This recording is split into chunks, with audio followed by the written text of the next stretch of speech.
Some of Total War's best campaigns over the years have been narrowly focused on a specific place and time. Total War Saga Thrones of Britannia is successful for some of the same reasons those were.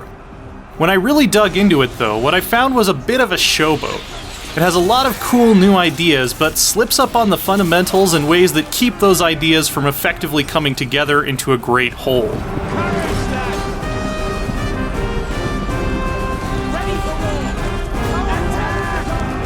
The map is among the most detailed and eye-catching in the series so far, modeling Ireland and Great Britain at about the same dimensions that had to contain all of Europe in Total War Attila.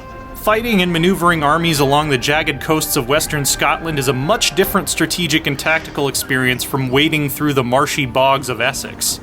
The countryside feels fleshed out and alive thanks to the presence of tiny villages and priories outside the protection of major walled cities. Thrones of Britannia is packed with new campaign mechanics that range from meaningful to negligible. Perhaps most notable is that armies are recruited from a single global pool, and technologies rather than buildings are the main way of unlocking better units.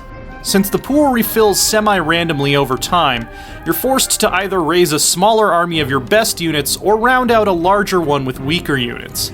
I really like how this encouraged me to not have every stack be fully comprised of elite Praetorian murder lords by the late game, while forcing interesting tactical decisions about where to deploy my badass battalions and which part of the line could be trusted to the farmers with sharpened sticks. The problem with most of the other new campaign stuff is that it becomes far too easy to manage, with the rewards for success and penalties for failure each feeling underwhelming. There's the War Fervor stat returning from Age of Charlemagne, which measures your people's desire to fight, and I had it parked at nearly maximum for most of the late game, making it feel irrelevant. As the leader of one of the Danelaw factions, I had to balance the desires of my new English subjects with those of my Viking warriors, both of whom gave me their unwavering, utter adoration by the late game. As the Irish King Flan Sinna, I had to maintain my legitimacy in the eyes of the other Gaelic lords, which, yep, by the late game was utterly unquestioned. These systems definitely keep you on your toes early on, which is when Thrones of Britannia is the most fun, but the lack of meaningful checks on snowballing, even on hard difficulty, made it far too easy to become ludicrously powerful. The army cap from the most recent Total War games is also replaced with a food upkeep cost for armies, and food is eventually so plentiful that having 20 to 30 stacks going at once isn't at all implausible. The campaign is also really unexpectedly short. I reached a long victory as two different factions in well under 100 turns, about half the usual length for a Total War Grand campaign, and achieved the ultimate victory by holding off waves of Norse, Danish, and Norman invaders who arrived from off-map not long after that. The battles can be fun and exciting, if pretty standard historical Total War fare. The factions have roughly the same types of units available with minor variations, like Norsemen having better axes and the Welsh having better bows, so that they can start to feel a bit samey after a while. One exception is that the relationship between ranged and melee infantry has changed a fair bit.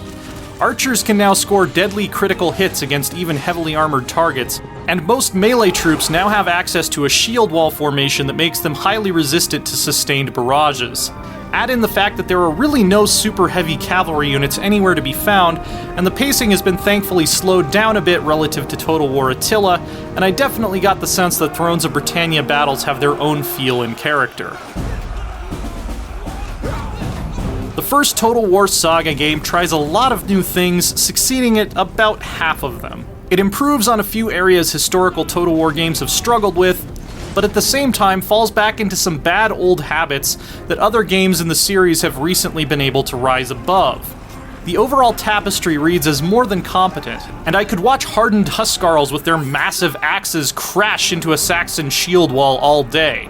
But there are too many blemishes for me to place this one alongside some of its truly great peers like Attila and Warhammer. For more on Total War, check out 11 minutes of gameplay, plus our reviews of Total War Warhammer 2 and Total War Attila. And for everything else, stick with IGN.